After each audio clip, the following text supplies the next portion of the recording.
It is now politically correct to call a wedding a military wedding. In my day, used to call them a shotgun wedding. Just saying, hey, in Kentucky, the US of A. An 87-year-old diehard Democrat recently did die, and she passed away in November. Her family says that President Donald Trump had a very large part to do with her death because Trump stuff, bad Trump stuff, all Trump stuff, I guess, had an effect, had an impact. She died, and they're mad at him, and so they went to the local newspaper and said, here's the obituary, and inside the obituary, or part of it, I guess, is they were blaming Trump. That's not very nice. I mean, her passing was hastened by her continued frustration with the Trump administration. That's the exact verbiage. And the newspaper finally said, we're not going to do that. I think World War II was his fault. He wasn't, I guess he was born, maybe kind of, sort of, but it was his fault. World War I, it was his fault too. Really? Come on, you guys, get past all of this nonsense. CNN, there's a legal analysis there, analyst, I'll get it right. Her name is, I won't get this right either. Her last name is Martin, that I can say. Ariva Martin. You know, she kind of did the racial, the color thing. She's black, and recently, of course, she was talking on the phone to a guy that works at Fox Nation host David Webb, and they were going back and forth, and she said, white privilege, and You know what? It turned out, of course, that Mr. Webb, he's black. And now what's she going to say? She's stumped. I mean, these people, it's got nothing to do with color. It's only got to do with right and wrong, stupid, smart, and the stupid, of course, that wouldn't be the right, that'd be the left. Justin Trudeau, in the prime mistake in Canada, recently he shuffled his cabinet. He moved everybody around. It's kind of like, you know, you're on the Titanic and you say to all of the people in the band, you used to sit there, now you got to sit here. You got the same people in the band, you got the same music, and nobody likes it, and the boat's going to crash. And that's what's going on. The same failed ministers, they're just in different chairs. Oh boy, the United Nations Parliamentary Assembly. That's a website. Look it up. United Nations Parliamentary Assembly.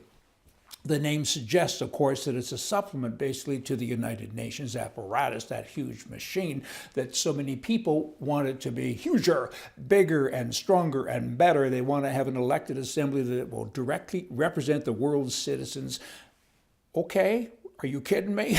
They want globalization, no more borders, no more countries. They want to have a select few people that actually control the entire world. It's a world parliament, and that parliament is to adopt universally, having a hard time talking today, stick with me, binding regulations. You know what? This concept has been kicking around for a number of years.